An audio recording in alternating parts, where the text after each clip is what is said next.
The Kingdom of Bhutan first opened to tourists in 1974.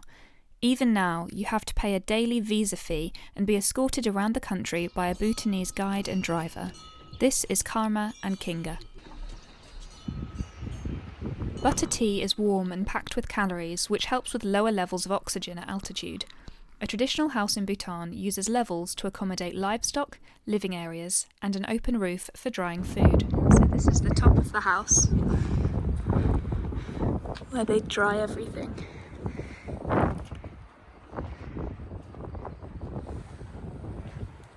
Quite steep stairs going down. For a traditional bath, you heat stones on an open fire and add them to this wooden box.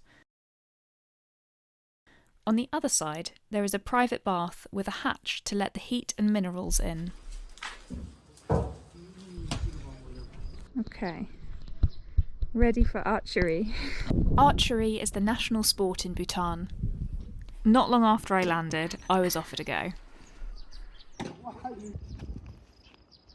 Yes.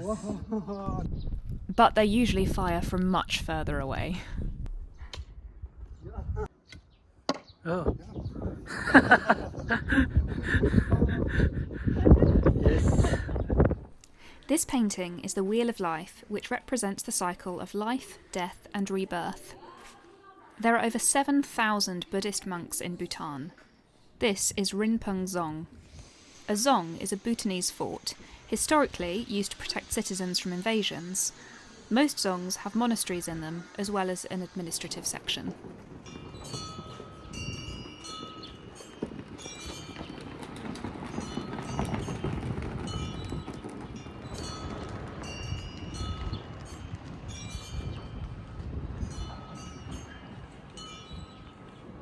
So far, everything has been in Paro, a town in western Bhutan.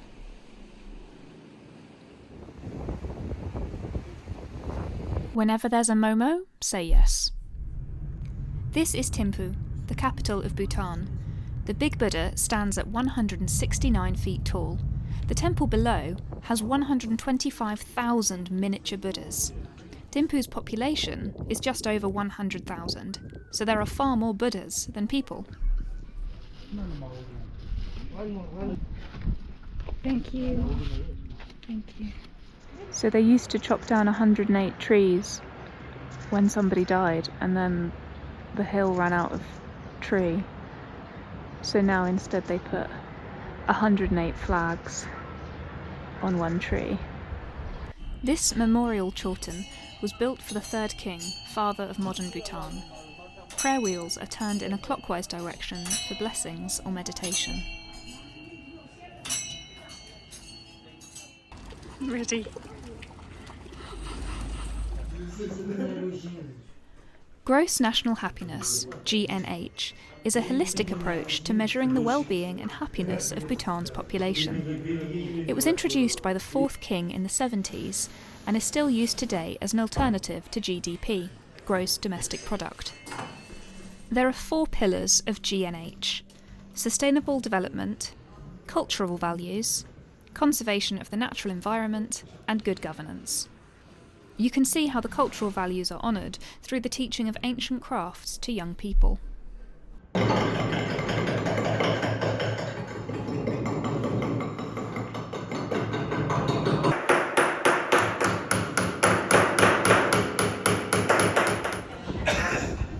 And again, never say no to a Momo. My husband. Yeah, I was thinking maybe I can take some chili home with me.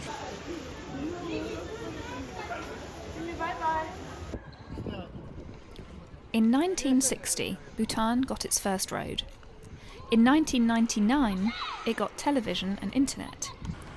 Thimphu is the only capital city remaining in the world that still does not have traffic lights.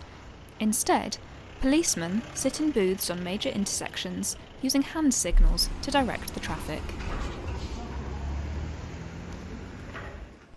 This is Thimphu Dzong, which, as well as having a monastery, is also the seat of government in Bhutan.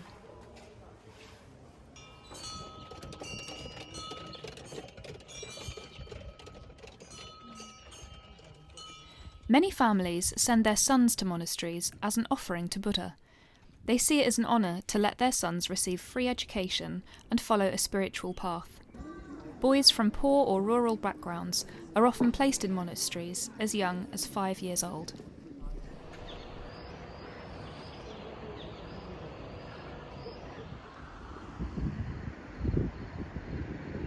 Bhutan's roads are full of signs. This one says, "Your success will depend on your enthusiasm and the time that you invest in learning." This is Dorchula Pass. And we are on our way to the annual Rhododendron Festival. Okay, and then the short one. Yeah, this is the short one. Okay. Do I do it all in one go? Okay.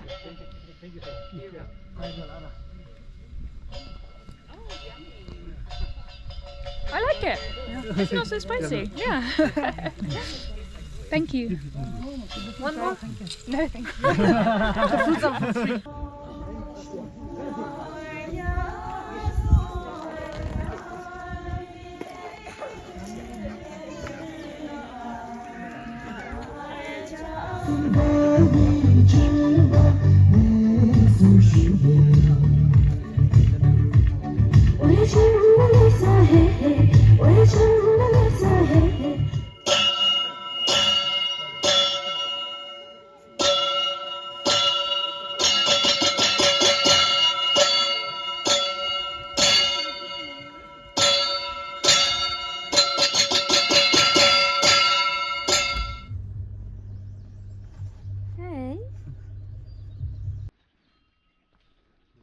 This is the fertility temple, where people travel from all over the world to get blessings from the Lama, the head monk. I'll hold the camera. It's okay like this, no?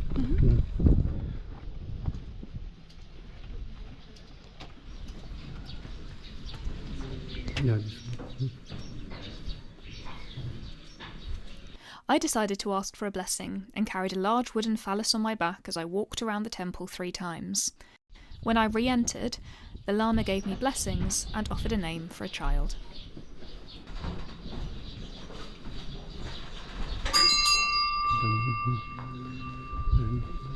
And if you have some money, so you can offer to them.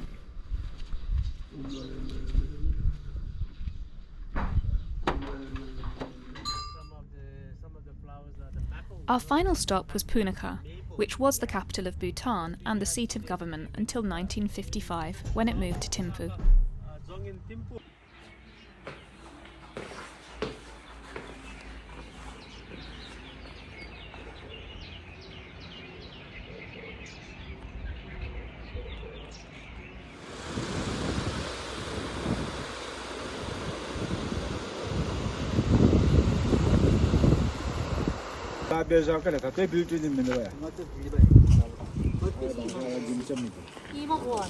These were spiced cucumbers and they were really good.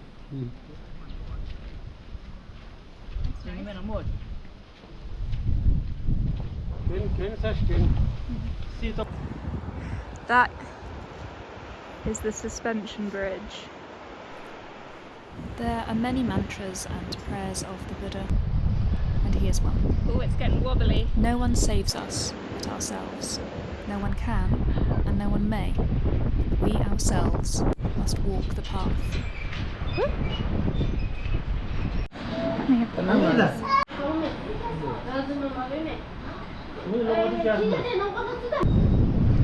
the way back. This is Punakha Dzong. Honeycomb. And this painting is the story of the 4 friends, a tale of cooperation.